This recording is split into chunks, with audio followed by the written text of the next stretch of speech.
Hi, Kara Rice here with Brain Connects Therapy, creator of Brain Connects Therapy, occupational therapist, mom to special needs child.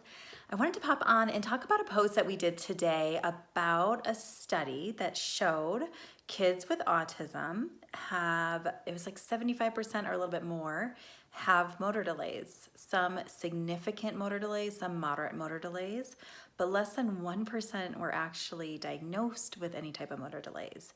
Now, a motor delay, not that they need another diagnosis, God knows that, but a motor delay is not part of the DSM category of diagnosing kids, so that makes sense that they wouldn't have a diagnosis of a motor delay. But what can we take away from that information?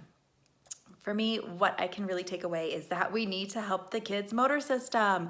And how do we do that? Well, first they need their primitive reflexes integrated, okay? If they are not gonna have good cerebellum, like control of balance and coordination ever if their primitive reflexes are not integrated and their sensory system's not integrated.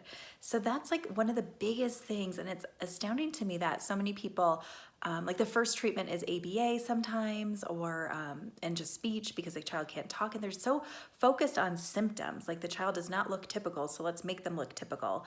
When let's focus on the root cause, like let's look at where we're really having issues. And if a child cannot control their body, does not have good motor control, does not have good body awareness, guess what? They're not gonna have good social interaction. They're not gonna have good eye contact, because you need that. You need to know where your body is in space in order to look around at your environment and like observe everything else. So if we don't fix those underlying motor conditions and problems, we're never gonna get to that higher level stuff that happens up here in the brain, in the frontal lobe cortex and everything. Also, interestingly, I just recently heard the stat, which I haven't researched to see it, but from someone pretty profound, that 90% of the vagus nerve stimulation, like when you go into fight or flight, comes from the body to the brain versus brain to the body. So what does that mean? Like if your child is uncoordinated, does have poor body awareness, is not moving how they're supposed to, bumps into things, that's gonna trick their vagus nerve into being stimulated into this fight or flight mode. Which is crazy because most kids with autism actually are really in fight or flight, especially with sensory things happening in the environment, maybe too loud noises, or don't like touch, or don't like movement. And I mean, it all makes sense when you get back to motor. I mean, motor is what creates stimulation to the brain. It's what grows the brain, any type of movement. So if we have poor motor, you're not getting all that great stimulation for the brain. We're not connecting everything that needs to be connected. And that's what, reflexes do. They start to lay that foundation. I mean, you need that foundation first, and then you can do all the other things like throwing and catching a ball and practicing balance and practicing coordination activities.